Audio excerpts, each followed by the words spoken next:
నాన్న నేను వెళ్ళి టికెట్స్ తీసుకొస్తాను. అలాగే నాన్నగారికి ఏమైనా తినడానికి తీసుకురామ్మా. నాకు ఆకలి కాలేదు, నువ్వు వెళ్ళమ్మా. అదేంటండి పొద్దున్నుంచి మీరేమీ తినలేదు. నాకు విషయం తప్ప ఏమీ తినాలనిపించట్లేదు లక్ష్మి. వాడు ఎస్ఐగా ఉద్యోగం సంపాదించుకుంటే మురిసిపోయాను. కన్న తండ్రినే ఉండి కూడా వాడిని అర్థం చేసుకున్నందుకు సిగ్గుపడ్డాను. కానీ వాడిలా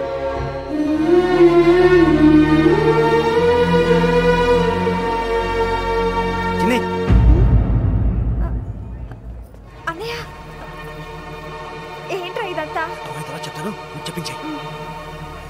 అలాగే నాన్న, అన్నయ్య రిజర్వేషన్ కౌంటర్ దగ్గర ఉన్నాను నాన్న. వాడు నాతో మాట్లాడాడు కూడా. అవునమ్మా, వాడు నాకు పంపించడానికి చెప్పాను. నువ్వు ఉండు, వాడు ఇటే వస్తున్నాడు నాన్న. మీరే కంగారు పడకండి నాన్న, నేను ఈ హత్యలు చేయలేదు నాన్న. టీవీలోను పేపర్లోను నువ్వే హంతకుడు ఫోటోలు వేశారా? నీకు ట్రైనింగ్ ఇచ్చిన ఆఫీసరే నువ్వు నేరస్తులను సర్టిఫై చేశాడు, అంతేగా? నా మీద చేయి కూడా చేసుకున్నట్రా, కానీ నేను నమ్మలేదు. ఇంతవరకు మిమ్మల్ని అడగటమే కానీ మీకు ఎప్పుడు ఏమలేదు. ఇప్పుడు మాటిస్తున్నాను, మీ తలదించుకునేలా చేశాను, మళ్ళీ తలెత్తుకునేలా చేస్తాను. నన్ను నమ్మంటారా? ఒరే అన్నయ్య, పోలీసులు వచ్చేస్తున్నారా? నాన్న జాగ్రత్త, చిన్న జాగ్రత్త. ఏమా రిజర్వేషన్ కౌంటర్లో ఉన్నాడన్నా? అక్కడ ఎవరూ లేనండి. వాడు ఉండగానే మీరు వెళ్ళాలి. మీరు వెళ్ళేంత వరకు వాడు ఉంటాడా ఏంటి? ఏమండి ఇడ్లీ చల్లారిపోతుంది. అవును, ఆకలేస్తుంది. నువ్వు కూడా తిను.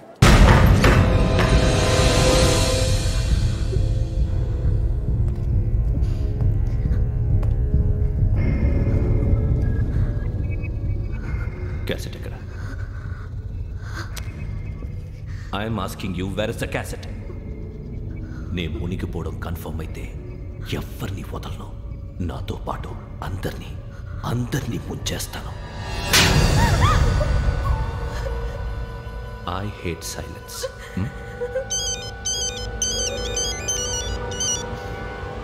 హలో, నేనేరా వెంకీ.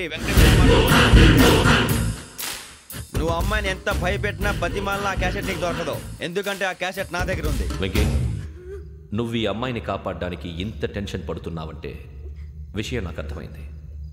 నాకు కావాల్సింది నీ దగ్గర ఉంది, నీకు కావాల్సింది నా దగ్గర. నిజం. Let's make a fair deal Venky. నీకు కావాల్సింది నువ్వు తీసుకో, నాకు కావాల్సింది నాకు ఇచ్చే. No more games. సరే, ప్లేస్ కూడా నువ్వే చెప్పు. Historical place, Golconda fort. Okay, కానీ ఆ క్యాసెట్ మన దగ్గర లేదు కదా. ఆ విషయం మనకి తెలుసు, వాడికి తెలియదు కదా.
ఏంటంటే చూస్తున్నావు?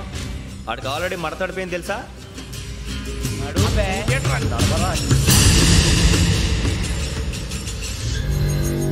Okay, where's my cassette? అంటే క్యాసెట్ ఇచ్చేస్తే మా ఇద్దరిని చంపేసి క్యాసెట్ తీసుకెళ్ళిపోదాం అనుకున్నావా? నీకే ఎన్ని తెలివితేటలు ఉంటే వైజాగ్ సీతంపేట నుంచి వచ్చినవాడిని. నాకు ఎన్ని తెలివితేటలు ఉండాలరా? క్యాసెట్ లేదు, తొక్కలేదు. క్యాసెట్ ఎక్కడ?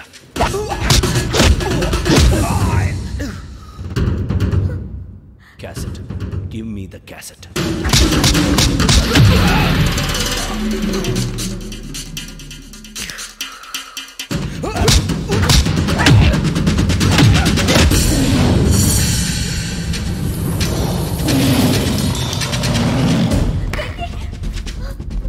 ఇవ్వు. ఇవ్వరా.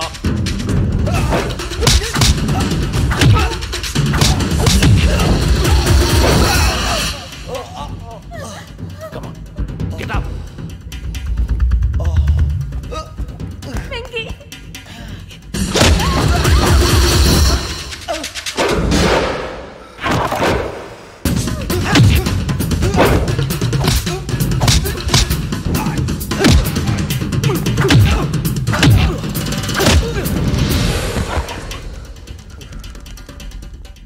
ఎమోషన్ ఉంటే సరిపోదురా, టెక్నిక్ ఎక్కడ.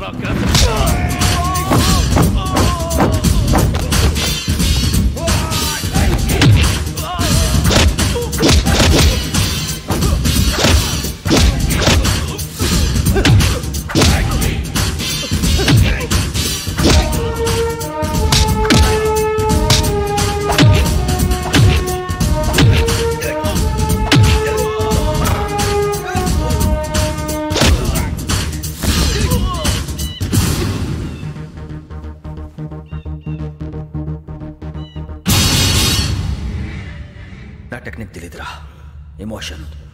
నేను ఇప్పుడే చంపేయచ్చు. చంపడం తేలిక, కాపాడటం కష్టం. కాపాడతాను ఆ అమ్మాయితో పాటు నిజాన్ని కూడా.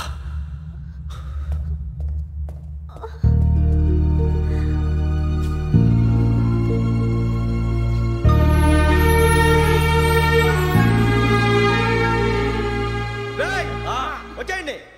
సరే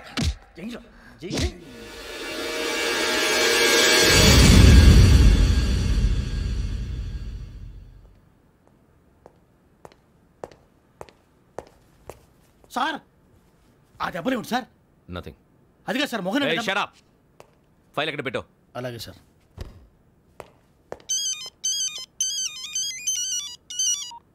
హలో, నేను గజాల మాట్లాడుతున్నాను. గజాల? జీకే గజాల మగాండి సార్. అయితే నీకు కావాల్సిన కెమెరా నా దగ్గర ఉంది. కెమెరా? నాకే కెమెరా అక్కర్లేదు. శర్మ గారు, మీరు పోలీస్ అయితే నేను దొంగని. రైల్లో పెద్ద ఆయన కెమెరా కొట్టేసింది నేనే. అందులో ఏముందో కూడా నాకు తెలుసు. ఇంకా బుకాయించడానికి ప్రయత్నం చేయకండి, అది మీకే నష్టం. ఏం కావాలి? ఏం కావాలంటే ఏం చెప్తాను. ఒక 5 లక్షలు కొట్టండి. నువ్వు ఎక్కడున్నావు? గెలాక్సీ థియేటర్ పక్కన అల్ఫా కేఫ్లో. త్వరగా తీసుకురండి. ఇప్పుడు ఎక్కడ కొట్టాలరా నిన్ను? కొట్టకుండా పనే మార్గం లేదా? ఉంది. ఆ కెమెరా ఇచ్చేస్తే. ఆ కెమెరా ఇచ్చే లేచే ఇచ్చే తీసుకో. మాట తప్పుతున్నారు. నీలాంటి ఎదల దగ్గర కూడా మాట మీద నిలబడతారేంట్రా? అయినా నేను ఒక దెబ్బతో ఎందుకు ఊరు పెడతానో తెలుసా? కరెక్ట్ 5 నిమిషాలు తెలుసు చూడు. కెమెరా దొరికిందా? వెంటనే చూడాలి. ముందు మనకు ప్లేస్ కావాలి. నా క్లోజ్ ఫ్రెండ్ ఒక అమ్మాయి ఉంది. వాళ్ళ పేరెంట్స్ ఢిల్లీలో ఉంటారు. తను ఒక్కతే ఉంటుంది. అక్కడికి వెళ్దాం.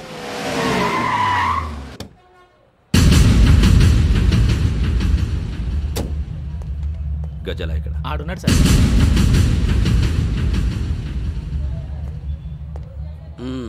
క్యాసెట్ ఎక్కడ? లేదు. Don't irritate me. Give me the cassette. లేదని చెప్పాను కదా, ఎన్నిసార్లు చెప్పాలి నీకు? ఏయ్ ఏయ్ ఏయ్, ఏంట్రా కొడతావా? కమాన్ కొట్టు. అమ్మా! అమ్మా!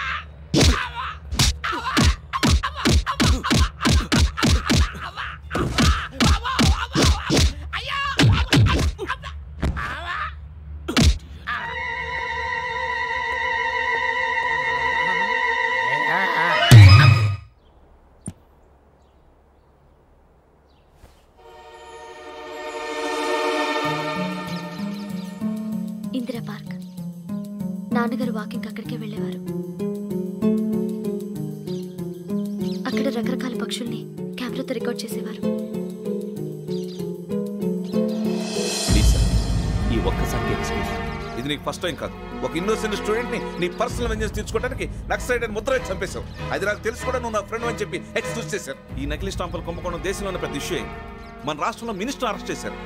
కర్ణాటకలో పొలిటీషియన్స్ తో పాటు పెద్ద పెద్ద ఆఫీసర్స్ అరెస్ట్ చేశారు. మహారాష్ట్రలో ఎన్కౌంటర్ స్పెషలిస్ట్ దయానాయకనే వదలలేదు. అసలు మొట్టమొదటిసారి అబ్దుల్ కరీం తిరిగి మీద 1999 ఆగస్టులో బేగం బజార్లో కేసు నమోదైంది. ఆ నకిలీ స్టాంపు నమూనాలు నాసిక్ వెళ్లకుండా చేసి తెలుగుని కాపాడింది నువ్వేనని నా ఎంక్వైరీలో తేలింది. ఈ విషయం తెలిసి కూడా నేను దాచిపెడితే నీతో పాటు నేను కూడా ఇరుక్కుంటాను. చూడు యోగి, ఒక ఎంక్వైరీ ఆఫీసర్గా నా డ్యూటీ నేను చేశాను. నిన్నేం చేయాలో ఆ కోర్టే డిసైడ్ చేస్తుంది. నిజమే సార్. కానీ నా కెరియర్ మొత్తం స్మాష్ అయిపోతుంది. Try to cooperate. సారీ, నన్ను ఇన్ఫ్లుయెన్స్ చేయడానికి ట్రై చేయొద్దు. I'm going to submit my report today. Let me do my duty.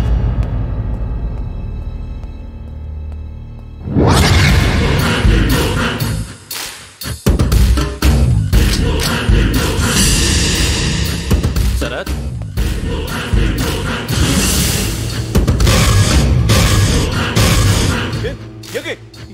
ఏంటిది? నీ సిన్సియారిటీకి మెచ్చి నేనిస్తున్న ప్రమోషన్. No no. నక్సలైట్ల చేతుల్లో హతమైన శరత్ కుమార్ IPS. రేపు నువ్వు న్యూస్ చూడలేవు కదా, అందుకే అడ్వాన్స్గా న్యూస్ చెబుతున్నా.